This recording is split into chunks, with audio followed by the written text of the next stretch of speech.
വിശദമായി നോക്കാം. ADGP MR Ajith കുമാറിനെ മാറ്റണമെന്ന ആവശ്യം മുന്നണിക്കുള്ളിൽ ശക്തമായിരിക്കെ നിർണായക മന്ത്രിസഭാ യോഗവും ഇടതുമുന്നണി യോഗവും ഇന്ന് ചേരും.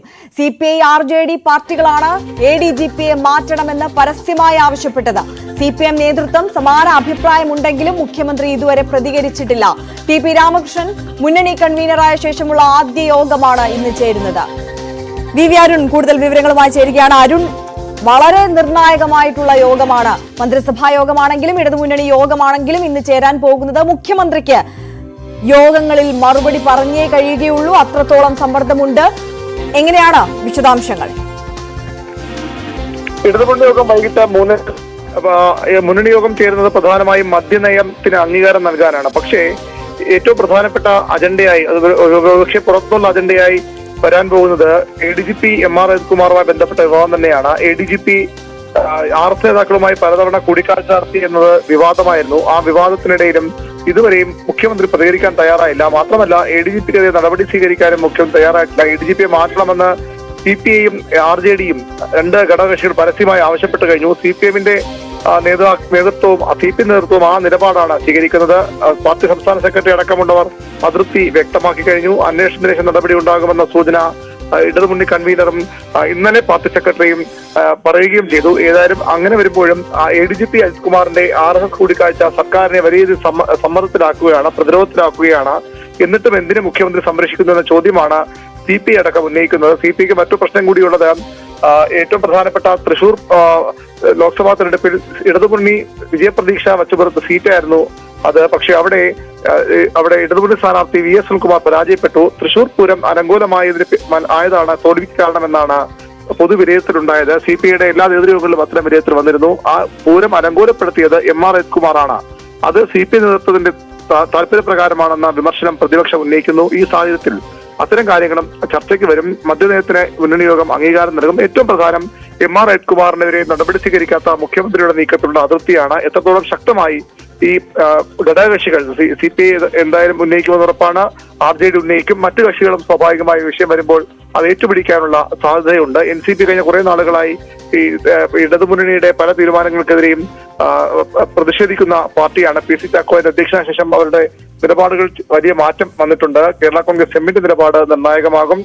അത്തരത്തിൽ ഏത് വിധേനയാണ് മുന്നണി യോഗത്തിൽ ഈ വിവാദം പ്രതിഫലിക്കുക എന്നാണ് ഏറ്റവും പ്രധാനപ്പെട്ട കാര്യം. പ്രശ്നം ഇതോടുകൂടി പരിഹരിക്കാൻ സർക്കാർ തയ്യാറാകുമോ, അല്ലെങ്കിൽ മുന്നണി യോഗത്തിന് മുമ്പ് തന്നെ MR അജിത് കുമാറിനെ മാറ്റിക്കൊണ്ട ഒരു സമവായ നീക്കത്തിന് മുഖ്യമന്ത്രി പിണറായി വിജയൻ തയ്യാറാകുമോ എന്ന കാര്യങ്ങളാണ് ഇനി അറിയാനുള്ളത്. ഏതായാലും വളരെ നിർണായകമായ യോഗമാണ് വൈകിട്ട് ചേരുന്നത്.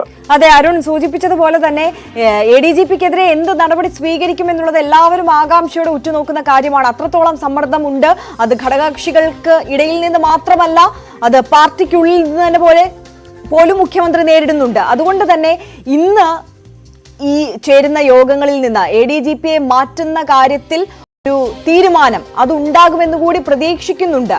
എങ്ങനെയാണ് നമ്മൾ അതിനെ നോക്കി കാണേണ്ടത്? പൂർണ്ണമായും രാഷ്ട്രീയ തീരുമാനങ്ങൾ ഉണ്ടാകേണ്ട യോഗമാണ് ഇടതുമുന്നണി യോഗം. അവിടെയുള്ള ചർച്ചകൾ വളരെ നിർണായകമാണ്. മുഖ്യമന്ത്രി അതിന് തയ്യാറാകുമോ എന്ന് അറിയേണ്ടത്, അല്ലെങ്കിൽ മുഖ്യമന്ത്രി എന്തുകൊണ്ട് അദ്ദേഹത്തെ മാറ്റുന്നില്ല എന്നത് മുഖ്യമന്ത്രി എങ്ങനെ ന്യായീകരിക്കും? സ്വാഭാവികമായും മുഖ്യമന്ത്രിക്ക് പറയാനുള്ള ഒരു കാരണം അന്വേഷണം നടക്കുകയാണ്. സംസ്ഥാന പോലീസ് മേധാവിയുടെ നേതൃത്വത്തിലുള്ള ടീം ഇക്കാര്യം അന്വേഷിക്കുകയാണ്. ആ റിപ്പോർട്ട് വരെ കാത്തിരിക്കണം എന്നൊരു നിലപാട് മുഖ്യമന്ത്രി സ്വീകരിക്കുമോ എന്നാണ് അറിയേണ്ടത്. അല്ലെങ്കിൽ ഒരു പക്ഷേ അതിനു മുമ്പ് തന്നെ നമുക്കറിയാം, ഇന്നലെ മലപ്പുറത്ത് പോലീസിൽ വ്യാപകമായ അഴിച്ചുപണി വന്നിരുന്നു. IPS ഉദ്യോഗസ്ഥർക്ക് സ്ഥാനചലനങ്ങൾ സംസ്ഥാന വ്യാപകമായി ഇന്നലെ ഉണ്ടായിരുന്നു. ആ തീരുമാനങ്ങളൊക്കെ ഈ ശുദ്ധീകരണത്തിന്റെ ഭാഗമെന്ന് വിശദീകരിച്ച് മുഖ്യമന്ത്രി തൽക്കാലത്തേക്ക് രക്ഷപ്പെടാൻ ശ്രമിക്കുമോ, അല്ലെങ്കിൽ അജിത് കുമാറിനെതിരെ നടപടി ഉണ്ടാകുമോ തന്നെ അദ്ദേഹം വ്യക്തമാക്കുമോ എന്നാണ് അറിയേണ്ടത്. വളരെ പ്രധാനപ്പെട്ടത് CPM പോലും ഈ അജിത് കുമാറിനെ ഇപ്പോഴും ഈ ക്രമസമാധാന ചുമതലയുള്ള ADGP സ്ഥാനത്ത് പ്രതിഷ്ഠിച്ചിരിക്കുന്ന മുഖ്യമന്ത്രിയുടെ നടപടി വലിയ അതൃപ്തിയാണ് പൊതുവിൽ പ്രകടിപ്പിക്കുന്നത്. സംസ്ഥാന സെക്രട്ടറിക്ക് പോലും തനിക്ക് അതൃപ്തിയുണ്ട് എന്ന കാര്യം തുറന്നു പറയേണ്ടി വന്നു. ആ സാഹചര്യത്തിലാണ് ഇടതുമുന്നണി യോഗം ചെയ്യുന്നത്. VP ജയരാജനെ മുന്നണി കൺവീനർ സ്ഥാനത്ത് മാറ്റിയ ശേഷം TP രാമകൃഷ്ണൻ മുന്നണി കൺവീനർ സ്ഥാനം ഏറ്റെടുത്ത ശേഷമുള്ള ആദ്യ മുന്നണി യോഗമാണ്. മദ്യനയം പ്രധാന അജണ്ടയായി എടുക്കുമ്പോഴും സമാധാനങ്ങളില്ലാത്ത പ്രതിസന്ധിയിൽ സംസ്ഥാനത്ത് ഭരണ മുന്നണിയും സർക്കാരും മാറിയിരിക്കുന്നു ഈ വിഷയത്തിൽ. കാരണം ഒരു പോലീസ് ഉദ്യോഗസ്ഥൻ എന്തിനു നിരന്തരം RS നേതാക്കളെ കാണുന്നു, അതിൽ സംശയമുണ്ട്. ആ സംശയം മാറ്റാനുള്ള ഉത്തരവാദിത്വം മുഖ്യമന്ത്രിക്കും ആഭ്യന്തര വകുപ്പിനുമുണ്ട് എന്ന് CPI സംസ്ഥാന സെക്രട്ടറി അടക്കമുള്ളവർക്ക് പറയേണ്ടി വന്ന സാഹചര്യം കൂടി ആ പശ്ചാത്തലം കൂടി മുന്നണി യോഗം ചേരുമ്പോൾ ഉണ്ട്. വൈകിട്ട് 3:30 യോഗം. വളരെ പ്രധാനപ്പെട്ട ചർച്ചകൾ നടന്നേക്കും. അതിനു മുമ്പ് ഒരുപക്ഷെ മുഖം രക്ഷിക്കാൻ അല്ലെങ്കിൽ ഈ വിമർശനങ്ങളുടെ ആഘാതം കുറയ്ക്കാൻ, തീവ്രത കുറയ്ക്കാൻ മുഖ്യമന്ത്രി പിണറായി വിജയൻ അജിത് കുമാറിനെതിരെ അതിനു മുമ്പ് നടപടി സ്വീകരിക്കുമോ എന്നാണ് അറിയേണ്ടത്. ഇന്നലെ മുഖ്യമന്ത്രി കോവളത്ത് ഒരു പരിപാടിയിൽ അതിരൂക്ഷമായ വിമർശനം ഉന്നയിച്ചിരുന്നു. RSS ബന്ധം ഉന്നയിച്ചുള്ള ആരോപണങ്ങൾക്കെതിരെ അതിരൂക്ഷമായ വിമർശനം ഉന്നയിച്ചിരുന്നു. ആ വിമർശനങ്ങൾക്ക് ഉന്നയിക്കുമ്പോഴും അവിടെ കോൺഗ്രസ് നേതാക്കൾക്കാണ്, കെ സുധാകരനും VD സതീശനുമാണ് RSS ബന്ധമെന്ന് പറയുമ്പോഴും ഒരു കാര്യം അദ്ദേഹം പറയാൻ തയ്യാറായില്ല. അത് ADGPയുടെ കൂടിക്കാഴ്ച എന്താണ് കൂടിക്കാഴ്ച, കാരണം എന്താണ്, അതിന് ഏത് തരത്തിലുള്ള നടപടിയാണ് സർക്കാർ സ്വീകരിക്കാൻ പോകുന്ന കാര്യത്തിൽ മുഖ്യമന്ത്രി അവിടെയും മൗനം പാലിക്കുകയായിരുന്നു. ആ മൗനം അദ്ദേഹത്തിന് ഏതായാലും മുന്നണി യോഗത്തിൽ തുടരാനാകില്ല. മുന്നണി യോഗത്തിൽ തീർച്ചയായും മുഖ്യമന്ത്രിക്ക് നിലപാട് വിശദീകരിക്കേണ്ടി വരും. എന്തുകൊണ്ട് ഇപ്പോഴും MR അജിത് കുമാർ എന്ന ADGPയെ അത് RSS കൂടിക്കാഴ്ചയിൽ അദ്ദേഹത്തിന് നടപടി സാധ്യമല്ല. പക്ഷേ PV അൻവർ എന്ന ഭരണപക്ഷ MLA ഉന്നയിച്ച ഗുരുതരമായ ആരോപണങ്ങളുണ്ട്. ആ ആരോപണങ്ങളുടെ നേരിൽ എന്തുകൊണ്ട് ഈ അജിത് കുമാറിനെതിരെ നടപടി സ്വീകരിക്കുന്നില്ല എന്ന മുഖ്യമന്ത്രിക്ക് മുന്നണി യോഗത്തിൽ പറയേണ്ടി വരും. വളരെ പ്രധാനപ്പെട്ട ഒരു വേദിയാണിത്. ആ യോഗത്തിൽ വളരെ കൃത്യമായി മുഖ്യമന്ത്രിക്ക് നിലപാട് വ്യക്തമാക്കേണ്ടി വരും. അത് മുന്നണി ഘടകകക്ഷികൾ, സഖ്യകക്ഷികൾ അംഗീകരിക്കുമോ എന്നുള്ളതാണ് അറിയേണ്ടത്. ഏത് തരത്തിൽ മുഖ്യമന്ത്രി അത്തരത്തിൽ അജിത് കുമാർ നടപടിയെടുക്കാതെ മുന്നണി യോഗത്തിലെത്തുകയും അവിടെ ആ കാര്യത്തിൽ ന്യായവും നടത്തുകയും ചെയ്താൽ എങ്ങനെ മുഖ്യമന്ത്രി അത് വിശദീകരിക്കും, അത് എങ്ങനെ ഘടകകക്ഷികൾ ആ വിശദീകരണത്തെ അംഗീകരിക്കും എന്ന കാര്യമാണ് ഇനി അറിയേണ്ടത്. തീർച്ചയായും VV അരുണാണ് വിശദാംശങ്ങൾ നൽകിയത്. അരുൺ സൂചിപ്പിച്ചതുപോലെ തന്നെ ഏറെ നിർണായകമായ യോഗങ്ങൾ ആണ് ഇന്ന് നടക്കുന്നത്. പൊതുമധ്യത്തിൽ മൗനം തുടരുന്നത് പോലെ ഈ യോഗങ്ങളിൽ മുഖ്യമന്ത്രിക്ക് ഈ വിഷയത്തിൽ മൗനത്തിൽ തുടരാൻ കഴിയില്ല എന്നുള്ളതാണ് മുഖ്യമന്ത്രി നിലപാട് വ്യക്തമാക്കിയേ മതിയാകൂ. മുഖ്യമന്ത്രിയുടെ ഭാഗത്തു നിന്ന് വരുന്ന വിശദീകരണം അത് ഘടകകക്ഷികൾക്ക് തൃപ്തിയാകുമോ എന്നുള്ളതും നമുക്ക് വരും മണിക്കൂറുകളിൽ അറിയാൻ കഴിയുന്നതാണ്. ഇതിനിടയിലാണ് മറ്റൊരു പ്രധാനപ്പെട്ട വാർത്ത കൂടി വന്നിരിക്കുന്നത്. സർക്കാർ അനുവദിച്ചിരുന്ന അവധി പിൻവലിക്കാൻ അപേക്ഷ നൽകി ADGP MR അജിത് കുമാർ. ഈ മാസം 14 മുതൽ 4 ദിവസത്തേക്കാണ് അവധി അനുവദിച്ചിരുന്നത്. കഴിഞ്ഞ ദിവസം IPS വലിയ അഴിച്ചുപണി നടത്തിയതിന് പിന്നാലെയാണ് അജിത് കുമാർ അപേക്ഷ നൽകിയത്. നേരത്തെ ഓണം പ്രമാണിച്ചായിരുന്നു അവധി അപേക്ഷ നൽകിയത്. MG മിഥുനാണ് കൂടുതൽ വിവരങ്ങളുമായി ചേരുന്നത്. മിഥുൻ, ADGPയെ മുഖ്യമന്ത്രി സംരക്ഷിക്കുന്നു എന്നുള്ള ആക്ഷേപം നിലനിൽക്കുകയാണ്. തിടുക്കപ്പെട്ട് ഇന്ന് നടക്കുന്ന യോഗങ്ങൾക്ക് പിന്നാലെ ഒരു നടപടിയിലേക്ക് കടക്കുമോ എന്നുള്ളത് നമുക്ക് പറയാൻ കഴിയില്ല. നേരത്തെ തൊട്ട് മുഖ്യമന്ത്രി പറയുന്നത് അന്വേഷണ റിപ്പോർട്ട് വരട്ടെ, അതിനുശേഷം നടപടിയെടുക്കാം എന്നുള്ളതാണ്. പക്ഷെ അതിനിടയിൽ ഈ ADGP അജിത് കുമാർ അവധി അപേക്ഷ നൽകിയപ്പോൾ മറ്റൊരു സൂചന കൂടി ചിലർ മുന്നോട്ട് വെക്കുന്നുണ്ട്. അതായത് ഈ അവധിക്ക് പിന്നാലെ ADGPയെ മാറ്റാനുള്ള ഒരു ഉദ്ദേശം കൂടി നിലനിൽക്കുന്നുണ്ട് എന്നുള്ളത്. ഒരുപക്ഷെ അത് മനസ്സിലാക്കിയിട്ടാകാമോ ഈ അവധി പിൻവലിച്ചത്, അതോ മറ്റെന്തെങ്കിലും കാരണം ഉണ്ടാകുമോ? എന്തെങ്കിലും സൂചന ഇതുമായി ബന്ധപ്പെട്ട് നമുക്ക് ലഭിക്കുന്നുണ്ടോ? അതായത് സ്വകാര്യ ആവശ്യങ്ങൾക്കായാണ് ADGP MR അജിത് കുമാർ ശനിയാഴ്ച മുതൽ അവധിയിൽ പ്രവേശിക്കുമെന്നുള്ള വിവരം പുറത്തു വരികയും ചെയ്തത്. 4 ദിവസത്തേക്കായിരുന്നു അന്ന് അവധിക്ക് അപേക്ഷ നൽകിയതും അത് സർക്കാർ അംഗീകരിക്കുകയും ചെയ്തു. അതിനുശേഷം വീണ്ടും അവധി നീട്ടിയേക്കുമെന്നുള്ള സൂചനകളൊക്കെ തന്നെ പുറത്തു വരികയും ചെയ്തു. എന്നാൽ കഴിഞ്ഞ ദിവസം രാത്രിയോടുകൂടി പോലീസ് തലപ്പത്ത് വൻ അഴിച്ചുപണികൾ നടത്തിക്കൊണ്ട് സർക്കാരിന്റെ ഉത്തരവിറങ്ങുന്നു. അതിൽ PV അൻവർ ആരോപണം ഉന്നയിച്ച മലപ്പുറം ജില്ലാ പോലീസ് മേധാവി S ശശിധരൻ അടക്കമുള്ള ഉന്നത പോലീസ് ഉദ്യോഗസ്ഥർക്ക് സ്ഥാനത്തെല്ലാം ഉണ്ടാവുകയും ചെയ്തു. അതിന് പിന്നാലെ കൂടിയാണ് ഇത്തരത്തിൽ അജിത് കുമാറിന്റെ തലസ്ഥാനത്ത് നിന്ന് മാറി നിൽക്കേണ്ട ആവശ്യമില്ല, അവധിയിൽ പ്രവേശിക്കേണ്ട സാഹചര്യമില്ല എന്ന് ചൂണ്ടിക്കാണിച്ചുകൊണ്ട് അവധി പിൻവലിക്കാനുള്ള ഒരു തീരുമാനത്തിലേക്ക് അജിത് കുമാർ എത്തിയിരിക്കുന്നതെന്നാണ് നമുക്ക് മനസ്സിലാക്കാൻ സാധിക്കുന്നത്. കാരണം ആരോപണം ഉയർന്നപ്പോൾ തന്നെ MR അജിത് കുമാറിനെ ക്രമസമാധാന വിഭാഗങ്ങളിൽ നിന്ന് മാറ്റണമെന്നുള്ള ആവശ്യം ഉയർന്നിരുന്നു. ഇതിനായി പോലീസ് മേധാവിയുടെ ഓഫീസിൽ നിന്ന് ഒരു കുറിപ്പ് തയ്യാറാക്കുകയും ചെയ്തിരുന്നു. എന്നാൽ മുഖ്യമന്ത്രിയുമായി പോലീസ് മേധാവി നടത്തിയ ചർച്ചയ്ക്ക് ശേഷമാണ് അദ്ദേഹത്തെ മാറ്റേണ്ടതില്ല എന്നുള്ള തീരുമാനത്തിലേക്ക് എത്തുന്നത്. അവധിയിൽ പ്രവേശിക്കുന്ന അദ്ദേഹം മടങ്ങിയെത്തും മുൻപ് നേരത്തെ ആര്യ സൂചിപ്പിച്ചതുപോലെ തന്നെ പോലീസ് മേധാവിയുടെ നേതൃത്വത്തിലുള്ള അന്വേഷണ സംഘത്തിന്റെ റിപ്പോർട്ട് സമർപ്പിക്കാനുള്ള സാധ്യതയുണ്ട്. അൻവറിന്റെ മൊഴി പോലീസ് മേധാവിയുടെ കൈവശത്തിൽ എത്തിയാൽ ഉടൻ തന്നെ അത് പരിശോധിച്ച് അന്തിമ റിപ്പോർട്ട് തയ്യാറാക്കിയെന്ന സൂചന കൂടി ഈ ഒരു ഘട്ടത്തിൽ പുറത്തു വരുന്നുണ്ട്. അങ്ങനെയെങ്കിൽ അജിത് കുമാറിന്റെ മൊഴി രേഖപ്പെടുത്തും. ഈ സാഹചര്യത്തിലാണ് അവധിക്കുള്ള അപേക്ഷ അജിത് കുമാർ പിൻവലിച്ചിട്ടുള്ളത് എന്നുള്ളതാണ് ഏറ്റവും ശ്രദ്ധേയമായിട്ടുള്ള കാര്യം. കൂടാതെ അൻവറിന്റെ ആരോപണവും RSS കൂടിക്കാഴ്ച വിവാദവും ഉണ്ടാകുന്നതിന് മുൻപ് തന്നെ അദ്ദേഹം അപേക്ഷ നൽകിയിരുന്നു എന്നാണ് പുറത്തു വരുന്ന വിവരം. എന്തായാലും നിലവിലിപ്പോൾ ഈ അഴിച്ചുപണി കണക്കിലെടുത്തുകൊണ്ട് തന്നെ ഒപ്പം തന്നെ റിപ്പോർട്ട് മുഖ്യമന്ത്രിക്ക് സമർപ്പിക്കാനിരിക്കുന്ന ഒരു സാഹചര്യം എടുത്തുകൊണ്ട് തന്നെയാണ് ADGP MR അജിത് കുമാർ അദ്ദേഹം ഈ ഓണവുമായി ബന്ധപ്പെട്ട് സ്വകാര്യ ആവശ്യങ്ങളുമായി ഉയർത്തിക്കൊണ്ട് നൽകിയിരുന്ന 4 ദിവസത്തെ അവധി അപേക്ഷ ഇപ്പോൾ പിൻവലിച്ചിരിക്കുന്നത്. ആര്യ തീർച്ചയായും ജി മിഥുനാണ് വിശദാംശങ്ങൾ നൽകിയത്. എന്തായാലും ADGP നൽകിയിട്ടുള്ള അവധി അപേക്ഷ അദ്ദേഹം പിൻവലിച്ചിരിക്കുകയാണ്. മലപ്പുറം SP അടക്കമുള്ളവരുടെ കൂട്ടസ്ഥലം മാറ്റം PV അൻവറുമായുള്ള ഒത്തുതീർപ്പെന്ന സംശയം ബലപ്പെടുന്നു. അൻവറുമായി രമ്യതയിലല്ലാത്ത ഉദ്യോഗസ്ഥരെയാണ് സ്ഥലം മാറ്റിയത്. അതേസമയം ഗുരുതര ആരോപണങ്ങൾ നേരിടുന്ന MR അജിത് കുമാറിനെതിരെ ഒരു നടപടിയും ഉണ്ടായിട്ടില്ല. പോലീസിന് എതിരായ പരാതി സ്വീകരിക്കാൻ PV അൻവർ തുടങ്ങിയ വാട്സ്ആപ്പ് നമ്പർ ബ്ലോക്ക് ചെയ്തു. നിരവധി പേർ സ്പാം റിപ്പോർട്ട് ചെയ്തതോടെയാണ് നമ്പർ ബ്ലോക്ക് ആയത്. ഒരു നമ്പർ പോയാൽ വേറെ 1000 നമ്പർ വരുമെന്നും എല്ലാം ക്ലീൻ ആക്കിയിട്ടേ ഈ പരിപാടി നിർത്തുകയുള്ളൂവെന്നും PV അൻവർ ഫേസ്ബുക്കിൽ കുറിച്ചു. CV അനുമോദ് കൂടുതൽ വിവരങ്ങൾ നൽകും. അനുമോദ്, നേരത്തെ നമ്മൾ സംസാരിച്ചപ്പോൾ പറഞ്ഞതുപോലെ തന്നെ, അനുമോദ് സൂചിപ്പിച്ചതുപോലെ തന്നെ നമ്മൾ കണ്ടിട്ടില്ലാത്ത തരത്തിലുള്ള ഒരു നടപടിയാണ് കഴിഞ്ഞ ദിവസം കണ്ടത്. മലപ്പുറത്തെ പോലീസ് നേതൃനിരയിലുള്ള എല്ലാവരെയും കൂട്ടത്തോടെ മാറ്റുകയായിരുന്നു.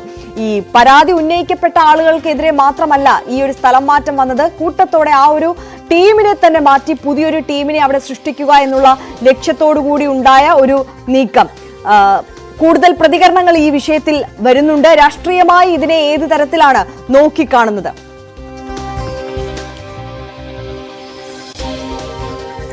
ഒരേ വിഷയത്തില് അൻവർ ഒരു പരാതി ഉന്നയിച്ചു. ആ പരാതിയിൽ പറഞ്ഞ ഉദ്യോഗസ്ഥർക്ക് പുറമെ ജില്ലയിൽ ക്രമസമാധാന ചുമതലയിൽ നേതൃനിരയിലുള്ള ഡിവൈഎസ്പിമാരെ എല്ലാം, അതായത് സ്റ്റേറ്റ് സ്പെഷ്യൽ ബ്രാഞ്ച്, ജില്ലാ സ്പെഷ്യൽ ബ്രാഞ്ച് ഉദ്യോഗസ്ഥരെ അടപടലം മാറ്റിക്കൊണ്ടാണ് സർക്കാരിന്റെ ഈ ഒരു നടപടി വന്നിരിക്കുന്നത്. ഇതിനെതിരെ വലിയ വിമർശനങ്ങൾ ഉയരുന്നുണ്ട്. കാരണം ആരോപണ വിധേയരെ മാത്രം മാറ്റിയാൽ മതിയായിരുന്നു. ഈ പല ഉദ്യോഗസ്ഥരും, അതിൽ തന്നെ എടുത്തു പറയുകയാണെങ്കിൽ നിലമ്പൂർ DYSP, മലപ്പുറം DYSP, ഇവരൊക്കെ ആദ്യമായിട്ടാണ് DYSPമാരായിട്ട് മലപ്പുറത്തിന്റെ ചാർജിലേക്ക് കഴിഞ്ഞ 1.5 മാസം മുൻപ് സ്ഥാനം ഏറ്റെടുക്കുന്നത്. അവർക്കെതിരെയൊന്നും ആക്ഷേപങ്ങളൊന്നും ഇതിനു മുൻപ് അൻവറും അല്ലെങ്കിൽ ആരും തന്നെ ഉയർത്തിയിട്ടില്ല. കാരണം അവർ വന്ന് ഏകദേശം 1.5 മാസത്തോളം ആവുന്നേ ഉള്ളൂ. ആ ഒരു സാഹചര്യത്തിൽ അവരെ പോലും മാറ്റിക്കൊണ്ട് സമ്പൂർണ്ണ അഴിച്ചുപണി എന്ന് പറയുമ്പോൾ അത് ഇനി വരാനിരിക്കുന്ന ഉദ്യോഗസ്ഥർ വന്ന് ഈ ജില്ലയിലെ സാഹചര്യങ്ങൾ മനസ്സിലാക്കി ഈ വിഷയത്തിലേക്ക് വരുമ്പോൾ അത് ജില്ലയിലെ പോലീസിംഗ് സംവിധാനത്തെ, ക്രമസമാധാന ചുമതല നടപ്പാക്കുന്ന സംവിധാനത്തെ തന്നെ ബാധിക്കുമോ എന്നൊരു ആശങ്കയാണ് ആദ്യം പങ്കുവെക്കുന്നത്. രണ്ടാമതായിട്ട് ഇത് രാഷ്ട്രീയമായിട്ട് ഇതിനെ കാണുന്നത് അൻവറിനെ തൃപ്തിപ്പെടുത്താൻ വേണ്ടിയാണോ ഈ ഒരു നീക്കം എന്നുള്ളതാണ്. അതായത് കുറച്ചുപേരെ നിലനിർത്തി കുറച്ചുപേരെ മാറ്റുമ്പോൾ വീണ്ടും ആരോപണവുമായിട്ട് വന്ന് അവർ കൂടി ഇതിൽ പെടുന്നുണ്ടോ എന്ന തരത്തിലേക്ക് പോകുമ്പോൾ അത് രാഷ്ട്രീയമായിട്ട് സർക്കാരിനെ കൂടുതൽ പ്രതിരോധത്തിലാക്കുന്ന ഒരു സാഹചര്യം ഉണ്ടാകും. അപ്പോൾ അതുകൂടി ഒഴിവാക്കാൻ വേണ്ടിയാണ് ഇത്തരത്തിലൊരു സമ്പൂർണ്ണ അഴിച്ചുപണി എന്ന തരത്തിലേക്കാണ് ആദ്യഘട്ടത്തിൽ നമുക്ക് ഇതിന്റെ വിവരങ്ങൾ ലഭിക്കുന്നത്. മാത്രമല്ല ഇതിൽ ഏറ്റവും പ്രധാനപ്പെട്ട കാര്യം, 1 മാസത്തിന് ശേഷം എന്ത് റിപ്പോർട്ട് അൻവറിന്റെ പരാതിയിൽ സമർപ്പിക്കും എന്നുള്ളതാണ്. അൻവർ ഉന്നയിച്ച ആരോപണങ്ങൾ അത് നിലനിൽക്കുന്നതാണോ അല്ലയോ എന്ന് തെളിഞ്ഞതിന് ശേഷമേ അക്കാര്യത്തിൽ വിശദമായൊരു പ്രതികരണം മുഖ്യമന്ത്രിയുടെ ഭാഗത്തു നിന്ന് ഉണ്ടാകൂ എന്നാണ് നമുക്ക് മനസ്സിലാക്കാൻ കഴിയുന്നത്. അപ്പോൾ മാത്രമല്ല അൻവർ ആരോപണം ഉന്നയിക്കുന്ന വിഷയങ്ങളിൽ അന്വേഷണം നടക്കുമ്പോൾ പുതിയ ഉദ്യോഗസ്ഥർ മലപ്പുറത്തെത്തുന്നത് അന്വേഷണത്തെ മറ്റൊരു തരത്തിൽ സഹായിക്കുമെന്നൊരു വിലയിരുത്തലുമുണ്ട്. അങ്ങനെ പല പല കാരണങ്ങൾ ഇതിനെ പിന്നിൽ നിരത്തുന്നുണ്ടെങ്കിലും സമ്പൂർണ്ണമായിട്ടുള്ള ഈ ഒരു അഴിച്ചുപണി വേണമായിരുന്നോ എന്ന ചോദ്യം രാഷ്ട്രീയമായിട്ട് ഉയരുന്നുണ്ട്. അതേപോലെ തന്നെ പോലീസിനുള്ളിൽ നിന്ന് തന്നെ ഉയരുന്നുണ്ട്. ഒരുപക്ഷെ വരും മണിക്കൂറുകളിൽ നമുക്ക് ഈ വിഷയത്തിൽ രാഷ്ട്രീയമായിട്ടുള്ള പ്രതികരണങ്ങൾ ഉണ്ടാകും എന്ന് തന്നെയാണ് പ്രതീക്ഷിക്കുന്നത്. ആരോപണ വിധേയരെ മാറ്റുക എന്നുള്ളത് സ്വാഭാവികമായിട്ടും ഒരു അന്വേഷണം നടക്കുമ്പോൾ ഉണ്ടാകുന്നതാണ്. പക്ഷേ അതിനപ്പുറത്തേക്ക് എന്തിനായിരുന്നു ഈ ഒരു അഴിച്ചുപണി എന്ന ചോദ്യമാണ് ഇവിടെ ഉയരുന്നത്. ആര്യ, തീർച്ചയായും CV അനുമോദാണ് വിശദാംശങ്ങൾ നൽകിയത്. എന്തായാലും അനുമോദ് സൂചിപ്പിച്ചതുപോലെ തന്നെ ഈ വിഷയത്തിലെ പ്രതിപക്ഷ നിരയിൽ നിന്നുള്ള പ്രതികരണങ്ങൾ അടക്കം വരേണ്ടതുണ്ട്. പ്രത്യേകിച്ച് ലീഗിന്റെ ഭാഗത്തു നിന്നുള്ള നിലപാടൊക്കെ ഈ വിഷയത്തിൽ എങ്ങനെ വരുന്നു എന്നുള്ളത് വരും മണിക്കൂറുകളിൽ നമുക്ക് നോക്കിക്കാണാം. വിവാദമായ ADGP RSS കൂടിക്കാഴ്ച നിഷേധിക്കാൻ മുഖ്യമന്ത്രി തയ്യാറായിട്ടില്ലെന്ന് UDF കൺവീനർ MM ഹസൻ.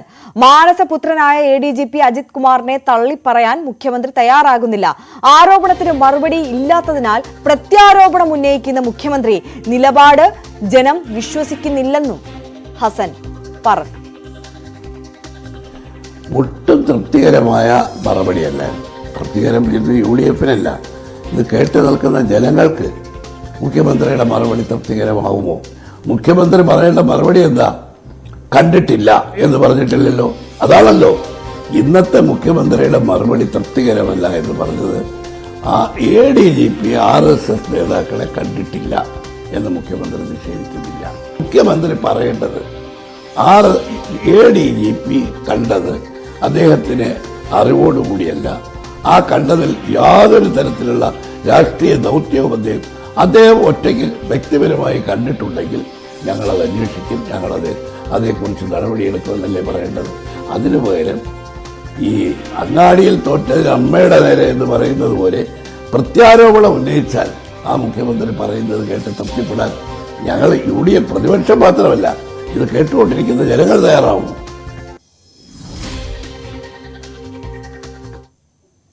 ലൈംഗിക ആരോപണ കേസുകൾ അന്വേഷിക്കുന്ന പ്രത്യേക അന്വേഷണ സംഘത്തിനെതിരെ വിമർശനവുമായി പരാതിക്കാരി. അന്വേഷണ സംഘത്തിൽ വിശ്വാസമില്ലാതാകുന്നുവെന്ന്, തന്റെ സ്വകാര്യത ഇല്ലാതാക്കുന്നുവെന്നുമാണ് പരാതി. മുകേഷിനും ഇടവേള ബാബുവിനും അടക്കം 7 പേർക്കെതിരെ പരാതി നൽകിയ നടിയുടേതാണ് ആരോപണം. സംഘത്തിലെ വിശ്വാസമില്ലെന്നല്ല, അവരെല്ലാം നല്ല ആക്റ്റീവ് ഉദ്യോഗസ്ഥർ തന്നെയാണ്. പക്ഷെ അവർക്ക് എവിടുന്നോ സമ്മർദ്ദമുണ്ടായിരിക്കുന്നു. കാരണം മുകേഷിന് ജാമ്യം കിട്ടിയപ്പോൾ അത് സ്വാഭാവികമാണ്, ജാമ്യം കിട്ടും, എല്ലാവർക്കും ജാമ്യം കിട്ടും. പക്ഷെ ജാമ്യം കിട്ടിയെന്ന് വെച്ചാൽ അവർ ഒരിക്കലും അത് കുറ്റവിമുക്തനാകുന്നില്ല. അവർ ശരിക്കും കോടതി കേസിന്റെ മെരിറ്റിലോട്ട് കടക്കുന്നതേ ഉള്ളൂ. ഇനി ഇത് കഴിഞ്ഞ് തെളിവുകൾ കൊടുക്കണം പോലീസുകാർ, അത് കഴിഞ്ഞിട്ട് വിചാരണ ഉണ്ട് അല്ലേ. അപ്പം ഈ ഒരു അപ്പീലിന് പോകണം എന്ന് പറഞ്ഞാൽ ഇപ്പൊ അവർക്ക് സെഷൻസ് കോടതിയിൽ നിന്നാണ് അവർക്ക് കിട്ടിയിരിക്കുന്നതെങ്കിൽ എന്തുകൊണ്ട് അവർ ഹൈക്കോടതിയിൽ അപ്പീൽ പോകണില്ല? അപ്പൊ പോകാതിരുന്നപ്പോഴാണ് എനിക്കൊരു വിശ്വാസക്കുറവും എനിക്ക് വന്നത്. കാരണം അവരെന്തുകൊണ്ട് പോണില്ല, അവരെ ആരാണ് ഇൻഫ്ലുവൻസ് ചെയ്യുന്നത്, അവർക്ക് എവിടെ നിന്നാണ് സമ്മർദ്ദം? ഇതാണ് എനിക്ക് ഉണ്ടായത്, ഒരു വിഷമം ഉണ്ടായത്. മുകേഷിന്റെ കാര്യത്തിൽ തന്നെ ഒരു വാട്സപ്പിന്റെ ഒരു കാര്യമില്ലാത്ത, ഒരു സീരിയസ്നെസ്സും ഇല്ലാത്ത ഒരു വാട്സപ്പിന്റെ ഒക്കെ എടുത്തിട്ടാണ് പറയുന്നത്. ഇപ്പൊ ഞങ്ങളുടെ ശരിക്കും അദ്ദേഹം എന്നെ മരട് എന്ന ഫ്ളാറ്റിൽ അയാളുടെ സ്വന്തം വില്ലയിൽ എന്നെ കൊണ്ടുപോയി പ്രലോഭിച്ച് മെമ്പർഷിപ്പ് തരാമെന്ന് പറഞ്ഞ് പ്രലോഭിച്ച് എന്നെ പുള്ളിയുടെ ഫ്ളാറ്റിൽ കൊണ്ടുപോയി. അവിടെ പോയിട്ട് കൺസെന്റ് ഇല്ലാതെ നമ്മളെ അബ്യൂസ് ചെയ്തിട്ട് പിന്നെ രാത്രിയാകുമ്പോൾ ഞാൻ എന്താ ചെയ്യേണ്ടത്, എനിക്ക് തന്നെ അവിടെ നിന്ന് ഇറങ്ങി ഓടിപ്പോ. ഞാനൊരു ആർട്ടിസ്റ്റാണ്, നമ്മൾ ചുമ്മാ നാണക്കെടാൻ നമ്മൾ ആൾക്കാർ ഓടിക്കൂടും, എന്താ പ്രശ്നം? അപ്പം നമുക്കത്, എനിക്ക് അന്ന് 2 കുട്ടികളുണ്ട്, 2 സ്കൂളിൽ പഠിക്കുന്ന കുട്ടികളുണ്ട്, അവരുടെ എഡ്യൂക്കേഷനെ ബാധിക്കാൻ പാടില്ല. അപ്പം അതുകൊണ്ട് തന്നെ ഞാൻ അവിടെ പറഞ്ഞു, എന്നെ തിരിച്ച് എന്നെ ഇവിടെ കയറ്റി അവിടെ കൊണ്ടുവിടാൻ പറഞ്ഞു. പക്ഷെ ആൾക്കാർ അതിനൊക്കെയാണ് മുൻതൂക്കം കൊടുക്കുന്നത്. പക്ഷെ എനിക്ക് ഇവിടെ അതായത് ഞങ്ങളുടെ മ്യൂച്വൽ ആക്കുവാണ് ഇന്നിപ്പോൾ ആൾക്കാർ ചെയ്യുന്നത്. അത് ഒരിക്കലും വരുന്നില്ല. ഞാൻ തീർച്ചയായിട്ടും തനിയെ തന്നെ ഞാൻ ഇൻഡിവിജ്വലായിട്ട് ഞാൻ അപ്പീലിന് പോകാൻ തീരുമാനിച്ചിരിക്കുകയാണ്. കാരണം പീഡനം എപ്പോഴും ക്രൈം തന്നെയാണ്. അത് പാവപ്പെട്ടവനായാലും ശരി, മുതലാളിയായാലും ശരി, ക്രൈം തന്നെയാണ്. അതിനെക്കുറിച്ച് കൂടുതൽ അന്വേഷിക്കുക തന്നെ വേണം. ഉപ്പ് തിന്നുന്നതും വെള്ളം കുടിക്കുക തന്നെ വേണം എന്നാണ് ഞാൻ ഇപ്പോഴും പറയുന്നത്. മുകേഷിന്റെ സൈഡിൽ നിന്ന് മുകേഷ് അത് മ്യൂച്വൽ ആക്കുക, പീഡനം അല്ലായിരുന്നു, മ്യൂച്വൽ ആണെന്ന് പറഞ്ഞിട്ടുണ്ട്. ഇപ്പം ഞാൻ പറയട്ടെ, ഇപ്പം ബ്ലാക്ക് മെയിലിംഗ് എന്നൊക്കെ പുള്ളിക്കാരൻ പറയുന്നുണ്ട്. ഞാൻ അങ്ങനെ ബ്ലാക്ക് മെയിൽ ചെയ്യാനാണെങ്കിൽ ഞാൻ ഫിലിം ഫീൽഡിലുള്ള ആളാണ്. ഇപ്പം ഞാൻ ഓപ്പണായിട്ട് തന്നെ സംസാരിക്കുകയാണ്. നമ്മൾ അതായത് ഒരു 15 വർഷം മുമ്പ് നോക്കുക. അപ്പൊ അന്ന് കുറെ പ്രൊഡ്യൂസർമാരൊക്കെ പറയുവാണ്, ഞാൻ മിനുവിനൊരു ഫ്ലാറ്റ് എടുത്തുതരാം, മിനുവിനൊരു കാർ എടുത്തുതരാം, എന്റെ കീപ്പായിട്ടിരിക്കാൻ പറ്റും. പക്ഷെ അന്നൊന്നും നമുക്ക് നമ്മുടേതായ അഭിമാനവും ഡിഗ്നിറ്റിയും പേഴ്സണാലിറ്റിയും ഇല്ലേ. അപ്പൊ അതിനൊന്നും നമ്മൾ സമ്മതിച്ചില്ല. അപ്പൊ നമുക്ക് അങ്ങനെ കാശിനായിരുന്നെങ്കിൽ നമുക്ക് അന്ന് ഈസി മേക്കിംഗ് മണി ഒത്തിരി ഓപ്പർച്യൂണിറ്റി നമുക്കുണ്ട്. അപ്പോഴൊന്നും മനസ്സിലാക്കണം. ആ പീഡനം നടന്നിട്ട് പോലും ഞാൻ അദ്ദേഹത്തെ കാണാൻ പോയിട്ടില്ല. പിന്നെ അതിനുശേഷം പുള്ളിക്കാരൻ ഇങ്ങനെ പല കാര്യങ്ങളൊക്കെ പറഞ്ഞു. അതിന്റെ കെയറോഫിൽ പുള്ളിക്കാരന് ജാമ്യം കൊടുത്തതിൽ എനിക്ക് പ്രതിഷേധമുണ്ട്. പുള്ളിക്കാരൻ ഇന്ന് വരെ വിളിച്ച് ക്വസ്റ്റ്യൻ ചെയ്യുകയോ കസ്റ്റഡി എടുത്ത് ക്വസ്റ്റ്യനും ചെയ്തിട്ടില്ല. അപ്പം കൊല്ലത്ത് തന്നെ ആൾക്കാരെല്ലാം പ്രതികരിച്ചു പുള്ളിക്കാരനെതിരെ. പക്ഷെ ആരാണ് പുള്ളിക്കാരനെ സംരക്ഷിക്കുന്നത് ഇപ്പോഴും? ഡാനി പോൾ കൂടുതൽ വിവരങ്ങൾ നൽകും. ഡാനി, ഇതിപ്പോൾ അന്വേഷണ സംഘത്തിൽ വിശ്വാസം ഇല്ലാതാകാനുള്ള പ്രധാനപ്പെട്ട കാരണങ്ങൾ എന്തൊക്കെയാണ് പരാതിക്കാരി പറയുന്നത്? ഈ വിഷയം ഉന്നയിച്ചുകൊണ്ട് നിയമപരമായി നീങ്ങാൻ ആലോചിക്കുന്നുണ്ടോ?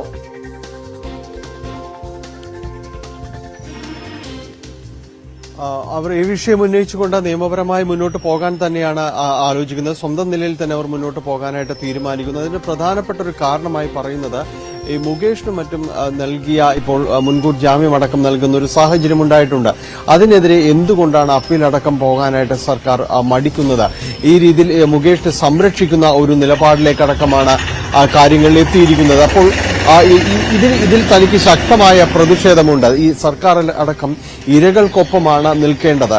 ഈ SIT അന്വേഷണ ഏജൻസിയെ സ്വതന്ത്രമായി വിടണം, അവർക്ക് മുകളിൽ സമ്മർദ്ദമുണ്ട്, അവർ സ്വതന്ത്രമായി പ്രവർത്തിക്കാൻ അവരെ അനുവദിക്കുന്നില്ല എന്നാണ് തനിക്ക് മനസ്സിലാകുന്നത്. മുകേഷിന് അടക്കം ഈ മറ്റുള്ളവർക്കടക്കം ജാമ്യം ലഭിക്കാനിടയായ ഒരു സാഹചര്യം, ഇത് പരസ്പരം ഉഭയകക്ഷി സമ്മതപ്രകാരമാണ് ഇതെല്ലാം നടന്നതെന്ന് വരുത്തി തീർക്കാനുള്ള ഒരു ശ്രമം എല്ലാവരുടെ ഭാഗത്തുനിന്ന് ഉണ്ടാകുന്നുണ്ട്. മുകേഷ് അടക്കം അത് തന്നെയാണ് ശ്രമിക്കുന്നത്. പല കാര്യങ്ങളും വാട്സപ്പ് ചാറ്റുകളും എല്ലാം അതിനുവേണ്ടി തന്നെയാണ് ഉപയോഗിക്കുന്നത്. പക്ഷെ അങ്ങനെയല്ല സത്യത്തിൽ സംഭവിച്ചിരിക്കുന്നത്. ഇങ്ങനെ വരുത്തി തീർക്കാനുള്ള ഒരു ശ്രമം, അതിന്റെ ഭാഗമായി പലരും അതിന് ഉത്തരവാദിത്തപ്പെട്ടവർ പലരും അതിന് കൂട്ടുനിൽക്കുന്നതായാണ് തനിക്ക് തോന്നിയിട്ടുള്ളതായാണ് അവർ പറയുന്നത്. അതുകൊണ്ട് ഒരു വിശ്വാസം നഷ്ടപ്പെടുന്ന ഒരു അവസ്ഥയിലേക്ക് കാര്യങ്ങൾ വന്നിരിക്കുന്നു. ഇനി കോടതി മാത്രമാണ് തനിക്ക് ആശ്രയമുള്ളത്.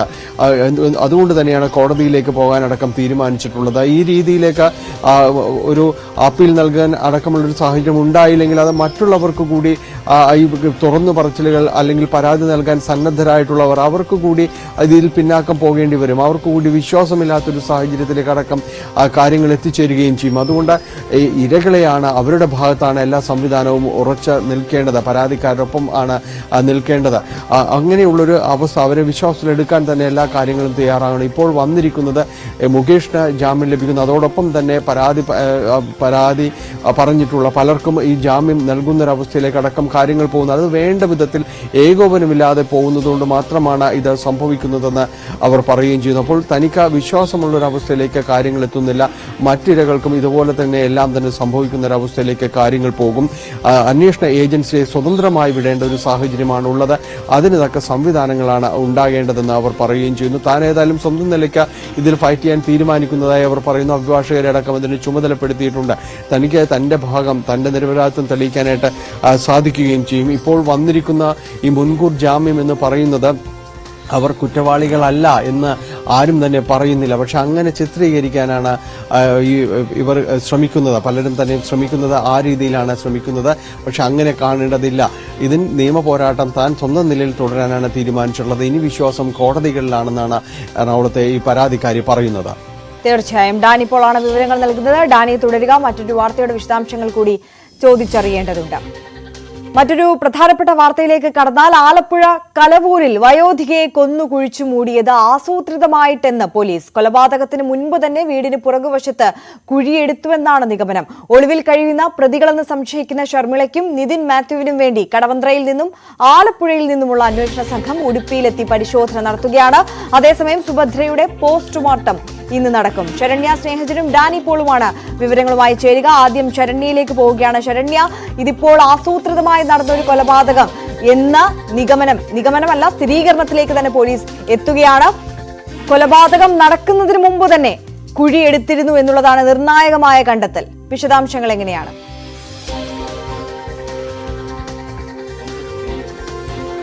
തീർച്ചയായിട്ടും ആസൂത്രിതമായ ഒരു കൊലപാതകം എന്ന കാര്യത്തിലേക്കാണ് ഇപ്പോൾ അന്വേഷണ സംഘം നീങ്ങുന്നത്. അതായത് ഈ കുഴി എടുക്കുന്നതിനായി ഇവരുടെ വീട്ടിലേക്ക് എത്തിയ ആൾ ഈ കൊലപാതക ദിവസത്തിന് മുമ്പ് തന്നെ ഈ കുഴി വീട്ടിലെടുപ്പിച്ചിരുന്നു എന്നുള്ള മൊഴി പോലീസിന് നൽകിയിട്ടുണ്ട്. മാത്രമല്ല ആ ദിവസം ഈ കുഴി എടുക്കുന്നതിനായി ആൾ അവിടെ എത്തിയപ്പോൾ വേസ്റ്റ് മൂടുന്നതിന് വേണ്ടിയാണ് കുഴി എടുപ്പിക്കുന്നതെന്നാണ് പറഞ്ഞത്. മാത്രമല്ല ആ സമയത്ത് സുഭദ്രയെ ജീവനോടെ കണ്ടു എന്നുള്ള മൊഴിയും ഇയാൾ നൽകിയിട്ടുണ്ട്. അപ്പോൾ ആസൂത്രിതമായി കൊലപ്പെടുത്താനുള്ള തീരുമാനം നേരത്തെ തന്നെ ഉണ്ടായിരുന്നു എന്നുള്ള നിഗമനത്തിലേക്ക് തന്നെയാണ് ഇപ്പോൾ പോലീസ് എത്തുന്നത്. ഞാൻ ഉള്ളത് ആലപ്പുഴ കാട്ടൂരാണ്. മാത്യുവിന്റെ വീട്ടിൽ, അതായത് ഈ കേസിലെ മുഖ്യപ്രതിയായി മാത്യു, ഷർമിള എന്നിവരാണുള്ളത്, ദമ്പതികളാണുള്ളത്. അതിൽ മാത്യുവിന്റെ വീട്ടിലാണുള്ളത്. ഈ കുടുംബത്തിന് ഒരുപാട് കാര്യങ്ങൾ പറയാനുണ്ട്.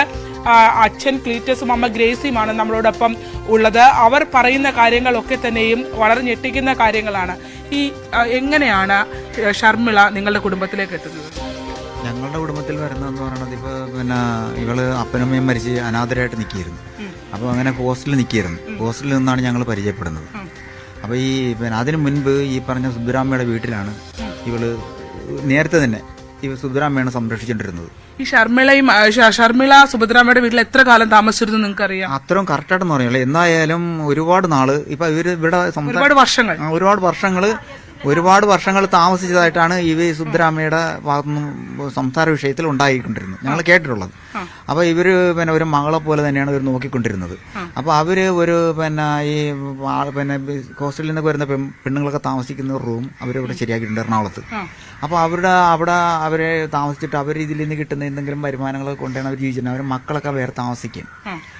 ഇവര് സ്വന്തമായിട്ട് താമസിക്കണം. നിങ്ങൾ സുഭദ്രാമ്മയെ കാണുന്ന ആദ്യമായിട്ട് കല്യാണത്തിന് മുൻപ് ഈ 2020 കല്യാണം. കല്യാണത്തിന് മുൻപാണ് ഇവളുടെ കൂടെ ഈ ആന്റിയാണെന്ന് പറഞ്ഞ് അപ്പൊ ഒരു പെണ്ണ് ഒരു വീട്ടിൽ താമസിക്കുന്നുണ്ടെങ്കിൽ ആരെങ്കിലും ഒരു കൂടെ വേണമല്ലോ.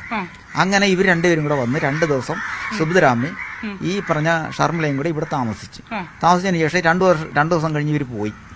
ഇവിടെ വന്ന് താമസിച്ചിട്ട് ഇവര് പോയി.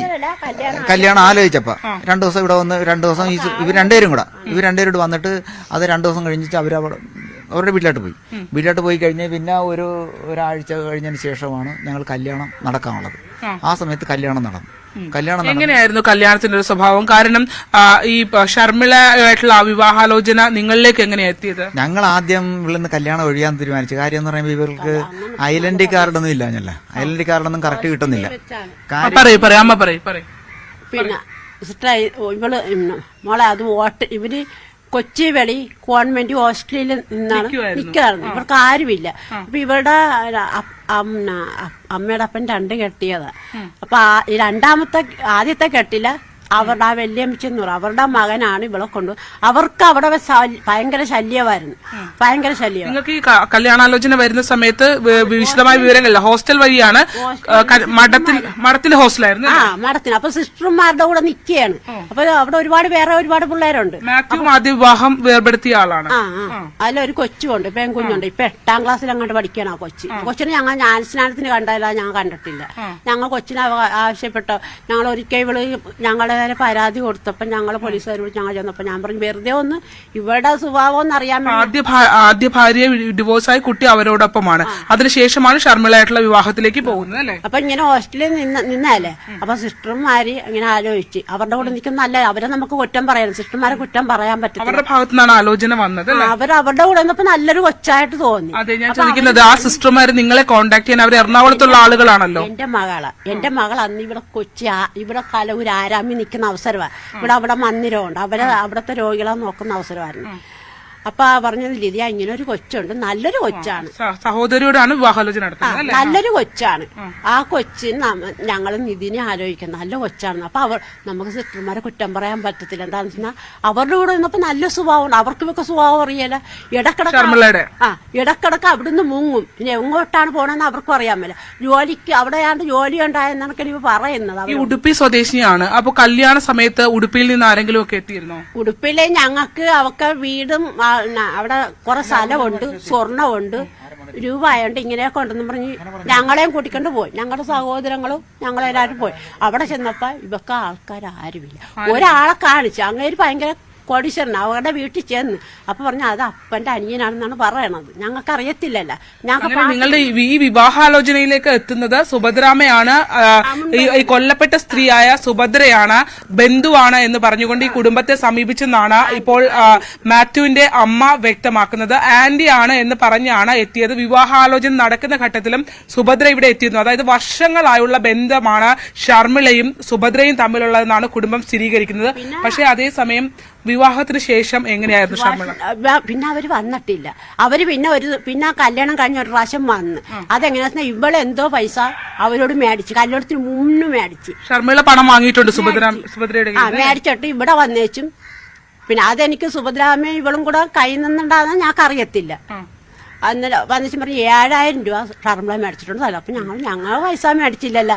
അവള് മേടിച്ചെങ്കിൽ അവളോട് കല്യാണത്തിന് മുമ്പുള്ള പൈസ അല്ലേ. ഇപ്പൊ കല്യാണം കഴിഞ്ഞെന്ന് വെച്ചാൽ ഞങ്ങൾ എങ്ങനെ തരുമെന്ന് പറഞ്ഞു.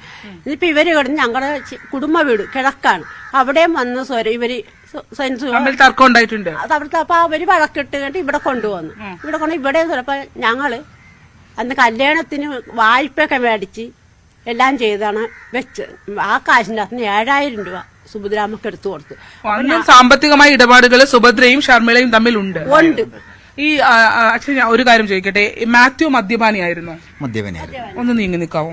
മാത്യു മദ്യപാനിയായിരുന്നു. എന്തായിരുന്നു ഒരു പൊതു സ്വഭാവം? എന്താണ്? അവൻ മദ്യപിക്കുന്നവനാണ്. മദ്യപിക്കുന്ന മദ്യപിച്ചു കഴിഞ്ഞാൽ അക്രമ സ്വഭാവം ഉണ്ട്. അക്രമ സ്വഭാവം ഇല്ല. മദ്യപിച്ച് അവൻ കണ്ടിട്ട് മദ്യപിക്കും, പക്ഷെ അക്രമ സ്വഭാവങ്ങളൊന്നുമില്ല. ഒരു വഴക്കിന് പോയി ഇതുവരെ കേട്ടിട്ടില്ല ഒരു മനുഷ്യനുമായിട്ട്. അത് ഈ പ്രദേശത്തുള്ളവർക്ക് അറിയാം. നിങ്ങൾ വീട്ടിൽ നിന്ന് മാത്യുവിനെയും ഷർമിളയും ഇറക്കി വിടാനുള്ള സാഹചര്യം എന്ന് പറഞ്ഞാൽ ഇവർ മദ്യപിച്ച് കഴിഞ്ഞിട്ട് ഇവർ രണ്ടുപേരും മദ്യപിക്കുന്നവരാണ്. ഇവർ രണ്ടുപേരും മദ്യപിച്ച് കഴിയുമ്പോൾ ഇവൾക്ക് എനിക്ക് തോന്നുന്നു മാനസികമായിട്ട് എന്തോ ഒരു ഇവൾക്ക് മാനസികമായിട്ട് എന്തോ പ്രശ്നം ഉണ്ടെന്നായിട്ട് ഞങ്ങൾ പല പ്രാവശ്യം തോന്നിയിട്ടുണ്ട്. കാര്യം ആരുമില്ല. ഇവൾക്ക് അങ്ങനെ ഒരു ഭ്രാന്തിയുണ്ട്. ഇവള് മദ്യപിച്ചു കഴിഞ്ഞാൽ എങ്ങനെയാണ് അവസ്ഥ? എങ്ങനെയാ ഇവിടുന്ന് ഈ മദ്യപിച്ചണ്ട് ഇവര് ഷർമിളയുടെ സാഹചര്യം എങ്ങനെയാ? ഇവര് തമ്മിൽ ഇങ്ങനെ കുണുകുണുകുണു പറഞ്ഞിരിക്കും. അപ്പൊ ഇവൻ ദിവസം വരുമ്പോ എടി നീ എന്തിനാണ് അവരെ പറയണത്? എന്താണ് അവക്ക് ഏറ്റവും ഒരു ഉദ്ദേശം ഉണ്ടായിരുന്നുള്ളു, ഈ പെരയും സ്ഥലവും അവളുടെ പേരിൽ എഴുതി കൊടുക്കണമെന്നായിരുന്നു. ഈ പുറത്ത് നിന്ന് അസഭ്യം വിളിക്കുകയൊക്കെ ചെയ്തിട്ടുണ്ടോ മദ്യപിച്ച് ഷർമിള? ഇവൾ ഒരുപാട് തേറിയൊക്കെ പറയും. എന്നെയൊക്കെ ഒരു ആക്രമിക്കൊക്കെ വന്നിട്ടുണ്ട്. ഞാൻ ഓടിയിട്ടുണ്ട് ഇവിടെ. എനിക്ക് രാത്രി ഇവിടെ ഷർമിള ആക്രമിക്കാൻ വന്നിട്ടുണ്ടോ? ഷർമിളയെ മദ്യപിച്ച് കിടന്നെന്നാ എനിക്ക് ഞങ്ങൾക്ക് കിടക്കുന്നുറങ്ങാൻ ഞാൻ നമുക്ക് നമ്മുടെ കുടുംബത്ത് പോകാന്നൊക്കെ ഞാൻ പറയും. അപ്പുറം കുഴപ്പമില്ല, ഞാനുണ്ടല്ലോ. വീട്ടിലിരുന്നാണോ മദ്യപിക്കുന്നത് രണ്ടുപേരും? മദ്യപിക്കാൻ വീട്ടിൽ നിന്ന് മദ്യപിക്കും. പിന്നെ ഈ പറഞ്ഞ കഴിഞ്ഞോളുടെ വീട്ടിലാണ് മദ്യപിക്കുന്നത്. ഈ വാടക വീട്ടിൽ ഇടക്കിടക്ക് മാത്രമേ ചെല്ലാറുള്ളൂ എന്നാണല്ലോ. നമുക്കറിയത്തില്ല. നമുക്ക് ഇവിടെ ഉള്ളതേ നമുക്കറിയാം. വാടക ഇവരുടെ ശല്യം സഹിക്കാതെയാണോ നിങ്ങൾ ഇറക്കി വിടുന്നത്? ഞങ്ങൾ ഇറക്കി വിടുന്നത്. എന്നാ ഇതുപോലെ തന്നെ കുടിച്ചു കഴിഞ്ഞ ഒരു ദിവസം ഇതുപോലെ തന്നെ ഞാനിവിടെ കിടക്കാൻ വന്നിട്ട് 10-10:30 മണി രാത്രിയായിട്ടും ഞങ്ങൾക്കൊന്ന് ഉറങ്ങാനൊക്കെ ഉണ്ട്. അപ്പൊ ഞാൻ പറഞ്ഞ് ഇവിടെ കിടക്കണമെന്നുണ്ടെങ്കിൽ നിങ്ങൾ ഒന്നെങ്കിൽ നിങ്ങൾ കുടിച്ചു പോയി മര്യാദ കിടന്നുറങ്ങാൻ നോക്കെന്ന് പറഞ്ഞു. മാത്യുവിനെ ഒരു പ്രാവശ്യം ഷർമിള ഒരു കത്തി ഉപയോഗിച്ച് കയ്യിൽ വെട്ടിയെന്ന് കൈ കൊണ്ട് വെട്ടി ആണല്ലേ? കൈക്ക് വെട്ടിയിട്ട് ഞങ്ങളുടെ ഇവിടെ വന്നിട്ട് പറഞ്ഞ. അപ്പൊ വേറൊരു ആൾക്കാരുടെ ഇവരുടെ കൂട്ടുകാർ വഴിയാണ് ഞങ്ങൾ ഈ സംഭവം അറിയുന്നത്. ഞങ്ങളിത് അറിഞ്ഞിട്ട് ഞങ്ങൾ വീട്ടിൽ വെച്ചാണ് കിടന്നത്. ഞങ്ങളിത് അറിഞ്ഞിട്ട് അതാണ് അവര് പറയുന്നത്. അതായത് കൊലപാതക വിവരം നിങ്ങൾ അറിഞ്ഞപ്പോ എന്ത് തോന്നി? ഇന്നലെയാണ് ഈ സംഭവങ്ങൾ. ഇവർ ബന്ധപ്പെട്ടിട്ടുണ്ടോ ഒരാഴ്ചയായിട്ട്? ഒരറിവുമില്ല. പോലീസ് വന്നു. എത്ര നാളായിട്ട് ഇവരെ കുറിച്ച് വിവരമില്ല? പിന്നെ നമ്മളെ ഇവര് കൈകൊണ്ട് ഇങ്ങനെ പാടില്ലാതെയപ്പോഴത്തേക്ക് ഇവര് പറഞ്ഞ് ഇവന് ആശുപത്രി റെസ്റ്റ് ചെയ്യാൻ പോണെന്നാണ് പോയത്. പോയിട്ട് അവിടെ വെച്ച് അന്നില്ല. പോയിട്ട് ഇവരെ കൊണ്ട് എത്ര കാലമായിട്ട് ഇവര് ഒളിവിലാണെന്നുള്ളത് നിങ്ങൾക്ക് അറിയാവോ? ഒളിവിലാണെന്നു പിന്നെ ഇവിടെ ആദ്യമായിട്ട് 2 ആഴ്ചക്ക് മുമ്പ് പോലീസുകാർ, കടവന്തറ പോലീസും നമ്മുടെ ഇവിടുത്തെ പോലീസുകാരും കൂടെ വന്നപ്പോഴാണ് ഞങ്ങള് അറിയുന്നത്. അതാണ് അവർ പറയുന്നത്. അതായത് ഷർമിളയും ഒപ്പം തന്നെ മാത്യുവും അവർ രണ്ടുപേരും തികഞ്ഞ മദ്യപാനികളായിരുന്നു എന്നുള്ളതാണ് വ്യക്തമാക്കുന്നത്. ഈ അമ്മ പറയുന്നത് പുറത്തേക്ക് ഇറങ്ങി നിന്ന് അസഭ്യം വിളിക്കുന്ന തരത്തിൽ അത്ര രീതിയിൽ മദ്യപിച്ചു കഴിഞ്ഞാൽ വളരെ ക്രൂര സ്വഭാവത്തോടുകൂടി ഇടപെടുന്ന ഒരു സ്ത്രീയാണ് ഷർമിള എന്നുള്ള കാര്യവും ഒക്കെ വ്യക്തമാക്കുന്നുണ്ട്. മാത്യുവിനെ ഇതിനു മുമ്പ് കൈയിൽ വെട്ടി പരിക്കേൽപ്പിക്കുന്ന സംഭവം വരെ ഉണ്ടായിട്ടുണ്ട് എന്നുള്ളതാണ്. എന്തായാലും ഇവർ പറയുന്ന വിവരം വെച്ച് സുഭദ്രയും ഷർമിളയും തമ്മിൽ വർഷങ്ങളായി നിലനിൽക്കുന്ന ബന്ധമാണ്. സാമ്പത്തിക തർക്കമുണ്ട്. ഒപ്പം തന്നെ മദ്യപിച്ചാൽ അക്രമവാസന ഉള്ള ആളുകളാണ് എന്നുള്ളതും വ്യക്തമാകുന്നുണ്ട്. തീർച്ചയായും ശരണ്യ സ്നേഹജനാണ് വിവരങ്ങൾ നൽകിയത്. എന്തായാലും നിതിന്റെ കുടുംബമാണ് ശരണ്യയ്ക്കൊപ്പം ചേർന്നത്. നിതിന്റെയും ഷർമിളയുടെയും ഒക്കെ ഒരു ജീവിത സാഹചര്യവും പശ്ചാത്തലവും ഒക്കെ അവർ കൃത്യമായി വിവരിക്കുകയായിരുന്നു. തലസ്ഥാനത്ത് വീണ്ടും ജലവിതരണം തടസ്സപ്പെടും. നാളെ രാവിലെ 10 മണി മുതൽ രാത്രി 12 മണി വരെയാണ് നിയന്ത്രണം.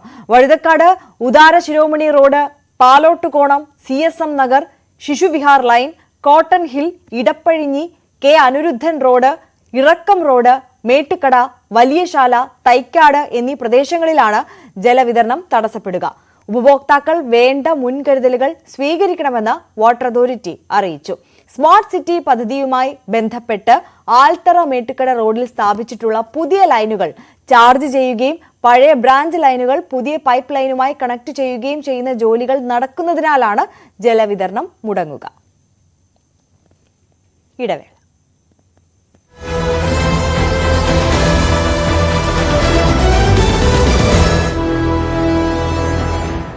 സംസ്ഥാനത്ത് ആദ്യമായിട്ടായിരിക്കാം ഒരു ജില്ലയിലെ എല്ലാ ഡിവൈഎസ്പിമാരെയും തെരഞ്ഞെടുപ്പ് കാലത്ത് അല്ലാതെ സ്ഥലം മാറ്റുന്നത്. മലപ്പുറത്ത് 8 ഡിവൈഎസ്പിമാരാണ് ഒറ്റയടിക്ക് മറ്റ് ജില്ലകളിലേക്ക് മാറിപ്പോകുന്നത്. പുതിയതായിട്ട് മലപ്പുറം ജില്ലയിൽ അത്ര പരിചിതരല്ലാത്ത ഉദ്യോഗസ്ഥരാണ് വരുന്നത്.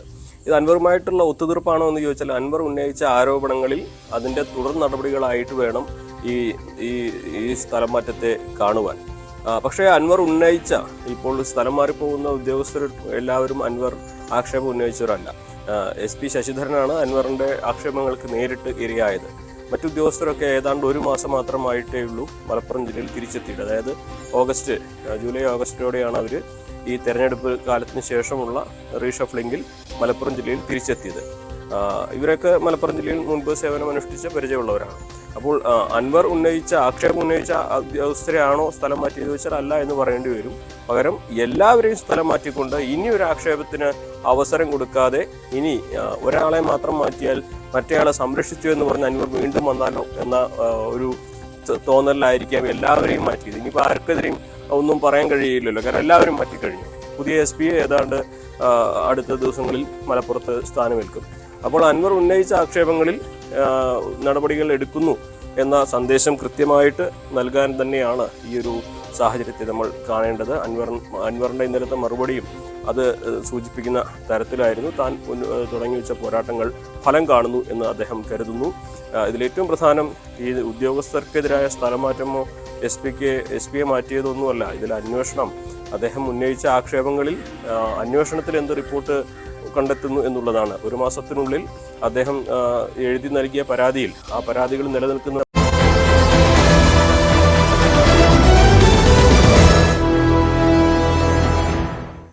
തിരികെ വാർത്തകളിലേക്ക്. മണിപ്പൂരിൽ സംഘർഷ സാധ്യത കൂടിയ മേഖലയിൽ കർഫ്യൂ പ്രഖ്യാപിച്ചു. വിദ്യാഭ്യാസ സ്ഥാപനങ്ങൾക്ക് 2 ദിവസം കൂടി അവധി നീട്ടി നൽകി. അതേസമയം ഒരാഴ്ചക്കിടെ മണിപ്പൂരിൽ വിവിധ ആക്രമണങ്ങളിൽ കൊല്ലപ്പെട്ടവരുടെ എണ്ണം 15ആയി. വിവരങ്ങളുമായി ഐഷത്തുൽ ഷംന ചേരുന്നു.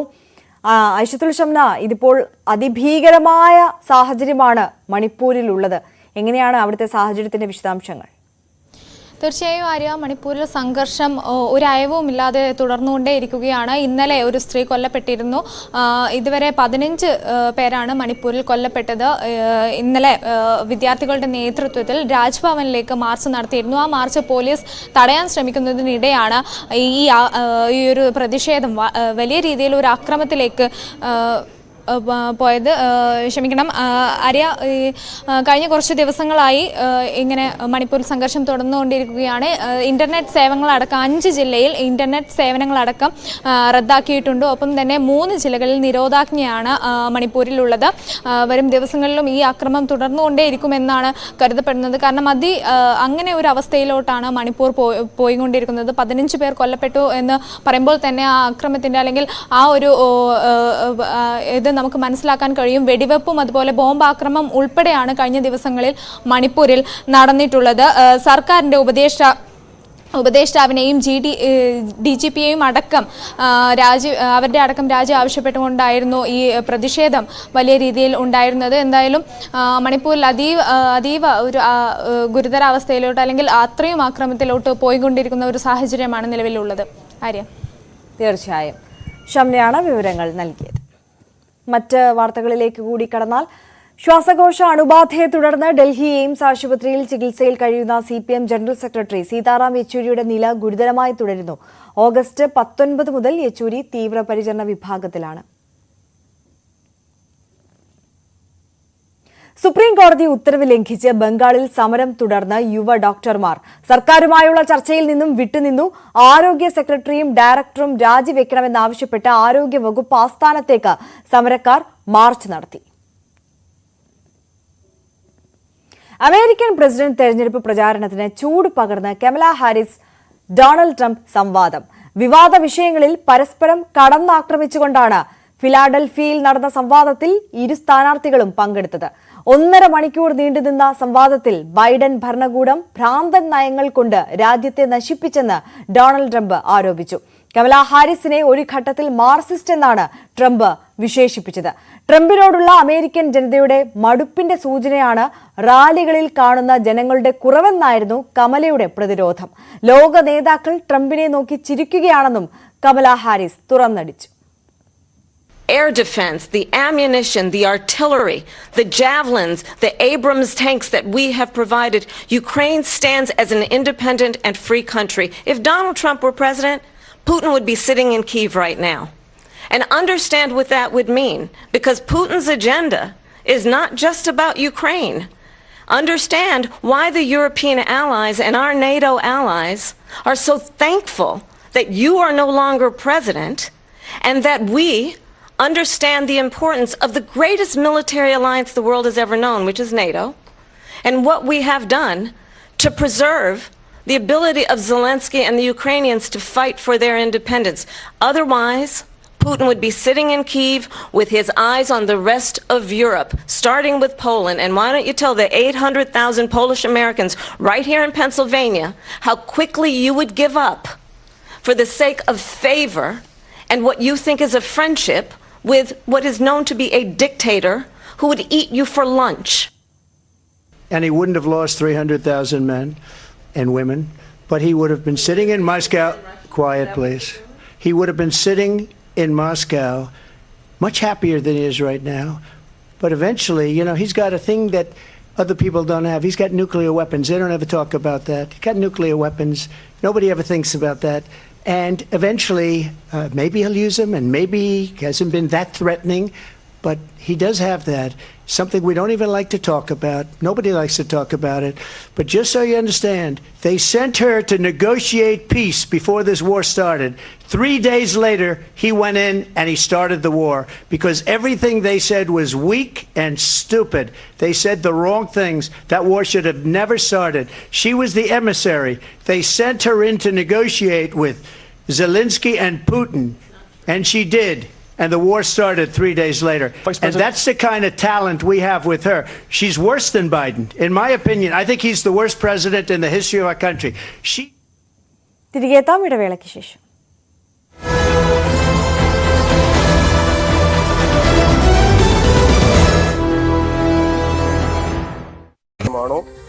അതിൽ എന്തെല്ലാം അദ്ദേഹം പറഞ്ഞത് ശരിയുണ്ട് എന്നൊക്കെ കണ്ടെത്തേണ്ടത് ഈ റിപ്പോർട്ടിൽ. അതാണ് ഏറ്റവും പ്രധാനപ്പെട്ട കാര്യം. ഇപ്പോൾ വരുന്ന ഈ ഒരു സ്ഥലമാറ്റ ഉത്തരവൊക്കെ ഇതിൻ്റെ ഭാഗമായിട്ടുള്ളതായിട്ട് തന്നെ വേണം കാണാൻ.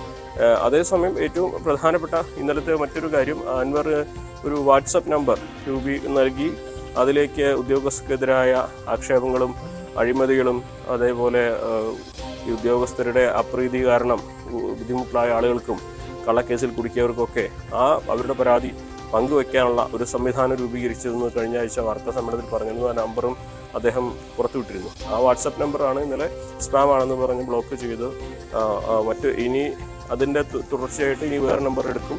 അതും ഇതുപോലെ തന്നെ തുടരും. ഈ ഒരു പോരാട്ടം തുടരും. ഇതെല്ലാം ക്ലീനാക്കിയിട്ടേ നിൽക്കൂ എന്നുള്ളതാണ് അൻവറിൻ്റെ ഇന്നലത്തെ ഫേസ്ബുക്ക് പോസ്റ്റ്.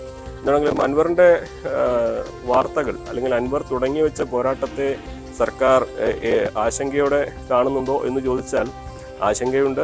അത് എവിടെ ചെന്നെത്തുമെന്ന ആശങ്ക സർക്കാരിന് തീർച്ചയായിട്ടും ഉണ്ട്.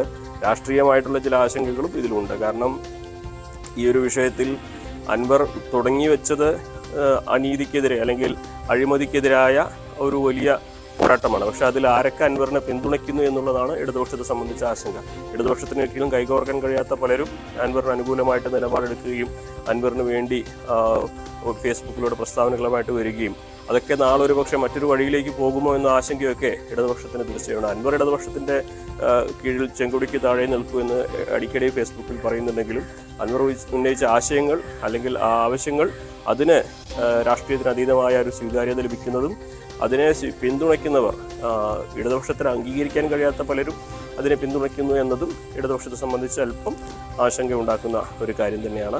മറ്റൊരു പ്രധാനപ്പെട്ട കാര്യം കൂടി പങ്കുവെക്കുന്നുണ്ട്. ഇന്നലെ SP ശശിധരനെ ഇവിടെ നിന്നും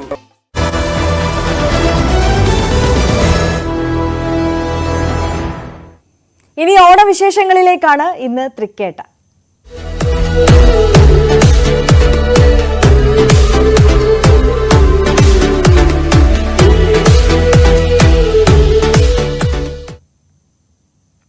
കോളേജ് റീയൂണിയനുകൾ ഇക്കാലത്ത് പുതുമയല്ല. എന്നാൽ വാഴൂർ NSS കോളേജിലെ 1997 BCom ബാച്ച് ഒരൽപ്പം വ്യത്യസ്തമാണ്. ഒരുമിച്ച് കണ്ടതിന്റെ 30ാം വാർഷികത്തിൽ ഒന്നാന്തരം ഒരു ഓണം ആൽബം തന്നെ പുറത്തിറക്കിയിരിക്കുകയാണ്.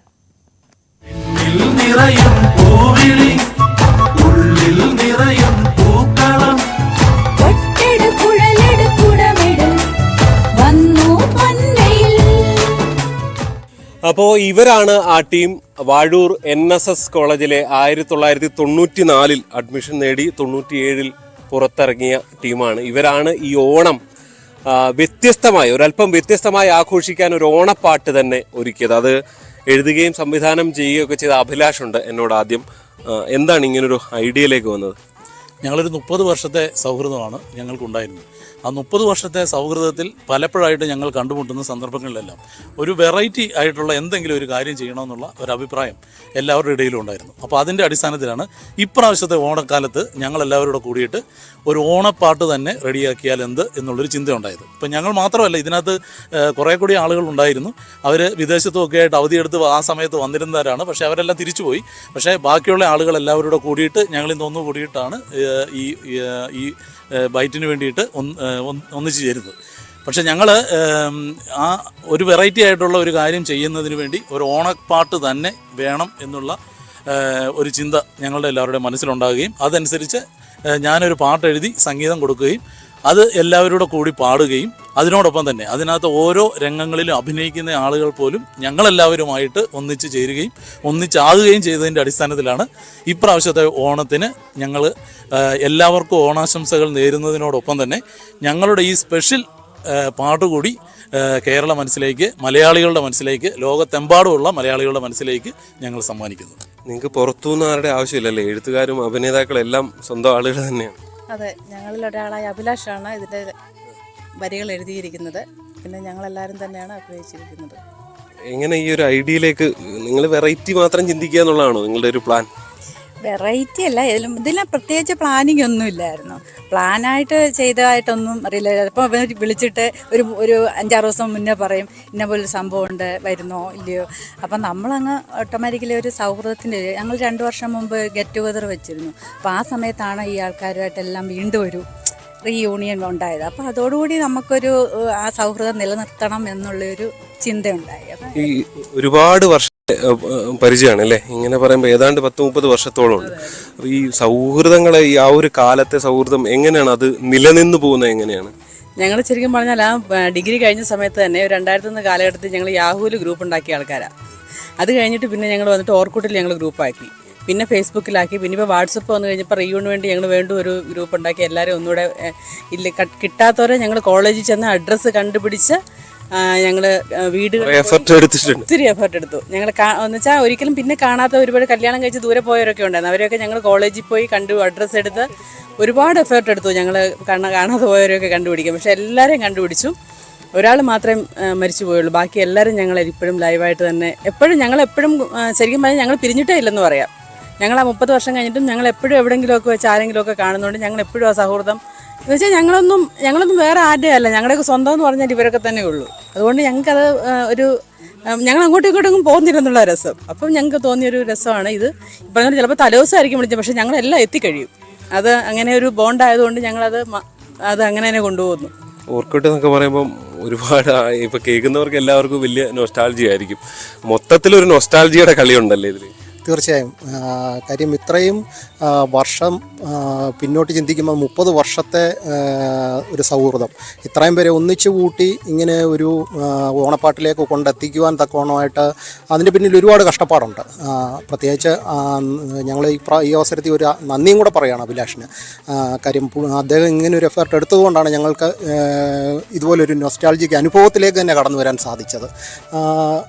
പറയുകയാണെങ്കിൽ എന്താ പറയുക, ഗൾഫിൽ നിന്ന് വരുന്നവർക്ക് വേണ്ടി ഞങ്ങൾ വെയിറ്റ് ചെയ്തു. അവർ വന്നു കഴിഞ്ഞ് അതിൻ്റെ ഷൂട്ടിങ്ങിന് അവരെ കൂടെ പങ്കെടുപ്പിച്ചു. ഇപ്പോൾ അവർ തിരിച്ചുപോയി. ഇപ്പോൾ അവർക്ക് ഇതിന് ഒരു പക്ഷേ ഞങ്ങളുടെ ഈ ഒരു സംരംഭത്തിൽ കൂടി അവർക്ക് കൂടി ചേരാൻ താല്പര്യം ഉണ്ടായിരുന്നു. പക്ഷേ അതിന് സാധിക്കാതെ പോയി. എനിവേ ഇതൊരു നല്ല അനുഭവം തന്നെയാണ് ഞങ്ങളെ സംബന്ധിച്ചത്. സൗഹൃദങ്ങൾ അങ്ങനെ തീർന്നു പോകുന്നതല്ല അല്ലേ? തീർച്ചയായിട്ടും. ഇപ്പം ഞങ്ങളുടെ സൗഹൃദം 30 വർഷമായിട്ട് തുടങ്ങിയെന്ന് പറഞ്ഞത് ഇപ്പോൾ ഒരു വീഡിയോയിൽ വന്ന് നിൽക്കുന്നു. ഇനി മുമ്പോട്ടും ഞങ്ങൾ ഇങ്ങനെ ക്രിയേറ്റീവായിട്ടുള്ള കാര്യങ്ങളിലേക്ക് ഇടപെട്ട് സൗഹൃദങ്ങളെ വീണ്ടും വീണ്ടും പുതുക്കി.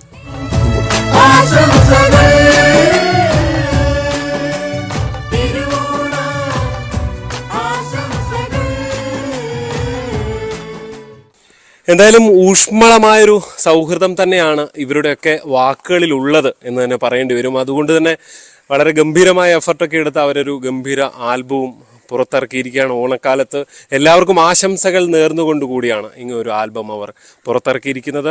കോട്ടയം വാഴൂരിൽ നിന്ന് ജി ശ്രീജിത്ത്, ന്യൂസ് 18. ഓണമായതോടെ നാടാകെ പൂപ്പാടങ്ങൾ നിറഞ്ഞിട്ടുണ്ട്. നിരവധി പേരുടെ അധ്വാനമുണ്ട് ഇതിന് പിന്നിൽ. കാണാൻ കാഴ്ച. പച്ചക്കറി കൃഷി നടത്തുന്ന ഇടുക്കി നെടുങ്കണ്ടം വലിയ തോവാള സ്വദേശിയായ മഞ്ജു പരീക്ഷണാടിസ്ഥാനത്തിലാണ് ഇത്തവണ ജമന്തി കൃഷി നടത്തിയത്. ബാംഗ്ലൂരിൽ നിന്നും വിത്തെത്തിച്ച് ഗ്രോ ബാഗുകളിലാക്കി 400 ചെടികൾ പരിപാലിച്ചു. ഓരോ ചെടിയിലും നിറയെ പൂക്കളാണ്. ഇടുക്കിയുടെ വിവിധ മേഖലകളിൽ മറ്റ് കൃഷികൾക്കൊപ്പം ഇത്തവണ പൂക്കൃഷി ഇറക്കിയവരുമുണ്ട്. ഹൈബ്രിഡ് വിത്തെത്തിച്ചാണ് മിക്കവരും കൃഷി ഇറക്കിയത്. താരതമ്യേന വലുപ്പം കൂടിയ പൂക്കളായതിനാൽ ആവശ്യക്കാരും ഏറെയാണ്. ഇടുക്കിയുടെ മലമടക്കുകളിൽ വിരിയുന്ന ജമന്തി പൂക്കൾ മനോഹര കാഴ്ചയാണ്.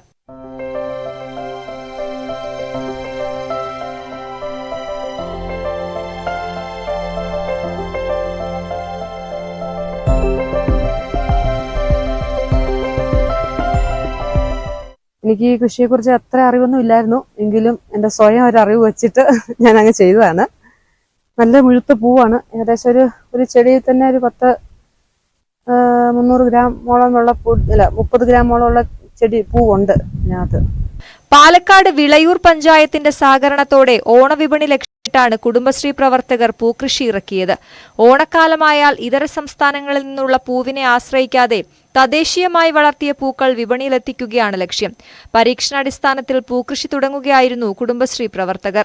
അമ്പാടിക്കുന്നിലെ ചെണ്ടുമല്ലി കൃഷിയിൽ 100 മേനി വിളവാണ് ലഭിച്ചത്. 1 ഏക്കറിലായിരുന്നു കൃഷി.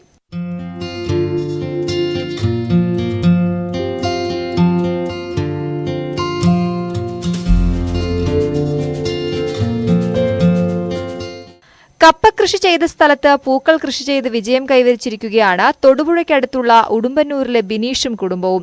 4 വർഷത്തോളമായി കപ്പ കൃഷി ചെയ്തിരുന്ന സ്ഥലത്താണ് ഇത്തവണ പതിവിന് വിപരീതമായി പൂക്കൃഷി നടത്തിയത്. 30 സെന്റ് സ്ഥലത്ത് 2300ഓളം ചെടികൾ വളർന്നു. ചെണ്ടുമല്ലി കൂടാതെ റംബൂട്ടാൻ, കൈതച്ചക്ക, റബ്ബർ എന്നിവയും ബിനീഷ് വളർത്തുന്നുണ്ട്.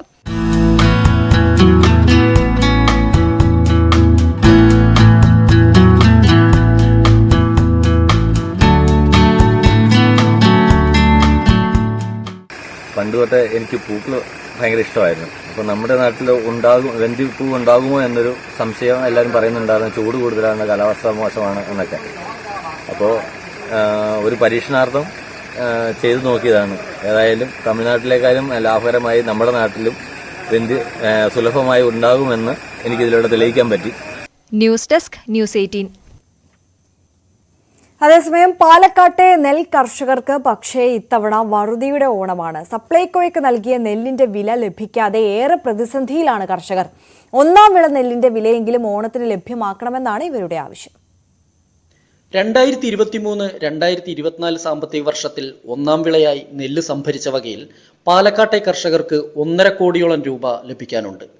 2ാം വിള നെല്ല് സംഭരിച്ച വകയിൽ 1ാം വിളയേക്കാൾ ഇരട്ടിയോളം തുകയും കർഷകർക്ക് ലഭിക്കേണ്ടതുണ്ട്. സംഭരണ വില നൽകാൻ സപ്ലൈകോ തയ്യാറാവാത്തതാണ് ഓണക്കാലത്ത് നെൽകർഷകർക്ക് തിരിച്ചടിയായിരിക്കുന്നത്. സംഭരിക്കുന്ന നെല്ലിന്റെ വില ബാങ്ക് വഴി കർഷകർക്ക് വായ്പയായാണ് നൽകിയിരുന്നത്. ഇതിനെതിരെ കർഷകർ ഹൈക്കോടതിയെ സമീപിച്ചു. നെല്ല് സംഭരിച്ച വകയിൽ കർഷകർക്ക് നൽകാനുള്ള മുഴുവൻ തുകയും 2 മാസത്തിനകം നൽകണമെന്നായിരുന്നു ഹൈക്കോടതി ഉത്തരവ്. എന്നാൽ കോടതി ഉത്തരവ് വന്ന് 6 മാസമായിട്ടും കർഷകർക്ക് സംഭരണ വില ലഭ്യമായിട്ടില്ല. വലിയ ദുരിതമാണ് ഈ പ്രാവശ്യം ഓണത്തിന് ഉണ്ടാവുക. കഴിഞ്ഞ 2ാം വിളയുടെ ഒരുപാട് ആളുകൾക്ക് പൈസ കിട്ടാൻ ബാക്കിയുണ്ട്. അതുപോലെ തന്നെ 23-24 സാമ്പത്തിക വർഷം 1ാം വിളയുടെ പലർക്കും കിട്ടാൻ ബാക്കിയുണ്ട്. ഈ പൈസ കിട്ടാതെ എങ്ങനെയാണ് ഞങ്ങൾ ഓണം ആഘോഷിക്കുക? ഞങ്ങൾക്കിപ്പോൾ ധാരാളം ചിലവുള്ള സമയമാണ്. കൊയ്ത്ത് ഇപ്പോൾ ആയിട്ടില്ല. ആയാൽ തന്നെ ഇത് തന്നെയാണ് സ്ഥിതി. കഴിഞ്ഞതിനും അതിന് മുമ്പിലത്തെ സീസണിലും കൊടുത്തിട്ടുള്ള പൈസ ഇപ്പോഴും സർക്കാർ തന്നിട്ടില്ല. സർക്കാർ പറയുന്നത് നിങ്ങൾ ബാങ്കിൽ നിന്ന് ലോൺ എടുക്കാനാണ് പറയുന്നത്. ഇപ്പോൾ അല്ലെങ്കിൽ കടക്കണിയിലായിട്ട് ദുരിതത്തിലാകുന്ന കർഷകർ വീണ്ടും നെല്ല് കൊടുത്തിട്ട് അവർ അതിൽ നിന്ന് ലോൺ എടുക്കുക എന്ന് പറഞ്ഞാൽ അത് ഞങ്ങൾക്ക് ഊഹിക്കാൻ പോലും കഴിയുന്നില്ല. സർക്കാർ ഫണ്ട് നൽകാത്തതിനാലാണ് സംഭരണ വില നൽകാനാവാത്തതെന്നാണ് സപ്ലൈകോയുടെ വിശദീകരണം. ഓണക്കാലത്തു പോലും കർഷകരോട് മനുഷ്യത്വരഹിതമായി പെരുമാറുന്ന സർക്കാർ നടപടിക്കെതിരെ പ്രതിഷേധം ശക്തമായിട്ടുണ്ട്. എസ് വിനേഷ് കുമാർ, ന്യൂസ് 18, പാലക്കാട്. വാർത്താരംഭം പൂർണ്ണമാവുകയാണ്. ഇടവേളയ്ക്ക് ശേഷം കാണാം ന്യൂസ് ട്രെൻഡ്സ്. KP അഭിലാഷ് എത്തും. നമസ്കാരം.